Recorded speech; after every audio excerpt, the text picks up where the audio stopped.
بسم اللہ الرحمن الرحیم۔ اسلام کے اندر کچھ عبادات ایسی ہیں کہ جن عبادات کو کرنے کے لیے جسم کا پاک ہونا ضروری ہے، جیسے نماز ہے، اور اسی طریقے سے قرآن کریم کی تلاوت ہے، بیت اللہ کا طواف ہے، اور بھی کچھ عبادات ہیں جیسے نماز جنازہ ہے، کہ یہ وہ عبادات ہیں کہ ان عبادات کو کرنے کے لیے انسان کے جسم کا پاک ہونا ضروری ہے۔ پاکی کے لیے اسلام نے مسلمانوں کو دو چیزیں عنایت کی ہیں، دو چیزیں عطا کی ہیں۔ نمبر ایک کہ غسل عطا کیا ہے، اور نمبر دو وضو۔ تو آج ہم چند باتیں وضو کے حوالے سے عرض کریں گے کہ وضو کے اندر بنیادی طور پہ 4 چیزیں فرض ہیں۔ فرض کہا جاتا ہے ایسا کام کہ جس کا کرنا ضروری ہو اور اس کا انکار کرنے والا دائرہ اسلام سے خارج ہو، کافر ہو جاتا ہے، اور اس عمل کو کیے بغیر وہ کام نامکمل اور ادھورا ہو۔ تو وضو کے اندر 4 چیزیں فرض ہیں۔ ان چاروں فرضوں میں سے کوئی ایک فرض جان بوجھ کر چھوڑ دیا جائے یا بھول کر چھوڑ دیا جائے تو وضو نہیں ہوگا۔ جب وضو نہیں ہوگا تو پاکی حاصل نہیں ہوگی، جب پاکی حاصل نہیں ہوگی تو نماز نہیں ہوگی۔ اس لیے وہ 4 چیزیں فرض ہیں۔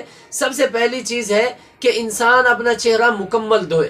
چہرے کی مقدار کیا ہے کہ پیشانی کے جہاں سے بال شروع ہوتے ہیں ان بالوں سے لے کے ٹھوڑی کے نیچے تک، اور ایک کان کی لو سے دوسرے کان کی لو تک، یہ مکمل چہرہ دھونا یہ فرض ہے۔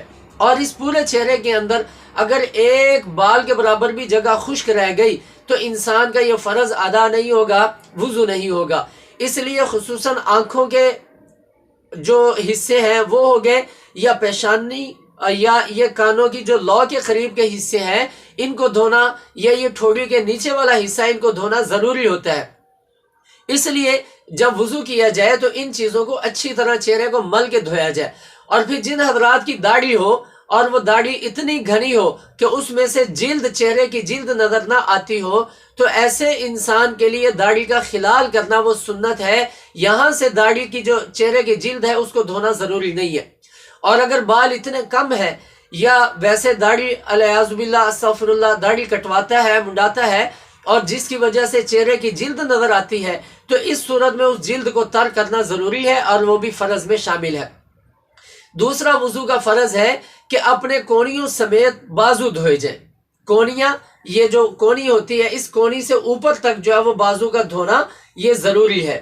اس میں سے بھی اگر یہ جو جگہ ہوتی ہے جہاں سے کونی بند ہوتی ہے، اس سے یا یہ جو کونی ہوتی ہے یہاں سے اگر ایک بال کے برابر بھی جگہ خشک رہ گئی تو تب بھی وضو نہیں ہوگا۔ پورے بازو کے اندر یہاں تک وہ پورے بازو کو دھونا یہ بھی فرض میں شامل ہے، دونوں بازوؤں کو۔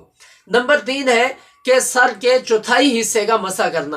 پورے سر کا مسح کرنا کہ یہ آگے بالوں سے لے کے گردن تک یہ سارے سر کا مسح کرنا یہ سنت ہے، اور سر کے چوتھے حصے کا مسح کرنا۔ چوتھا حصہ کتنا بنتا ہے کہ اگر ہم سر کے اوپر یہ ہاتھ رکھیں تو اس طرح 4 ہاتھ کی مقدار جو ہے وہ سر بنتا ہے۔ تو گویا ایک ہاتھ کی مقدار یہ جو 4 انگلیاں ہیں، ان 4 انگلیوں کی مقدار سر کا مسح کرنا یہ فرض ہے، اور پورے سر کا مسح کرنا یہ سنت ہے۔ جس شخص نے پورے سر کا مسح نہ کیا اس کا وضو ہو جائے گا لیکن ثواب میں کمی آ جائے گی، اور جس شخص نے چوتھائی سر کا یعنی سر کے چوتھے حصے کا مسح نہ کیا تو اس کا سرے سے وضو ہی نہیں ہوگا۔ فرض نمبر 4 ہے کہ اپنے دونوں پاؤں ٹخنوں سمیت دھوئے جائیں۔ ٹخنے جو ہوتے ہیں یعنی اس طرح پاؤں ہے تو پاؤں کا یہ جو جوڑ ہوتا ہے یہاں سے ٹانگ کے ساتھ والا، تو اس جوڑ کو دھونا یہ بھی فرض کے اندر شامل ہے۔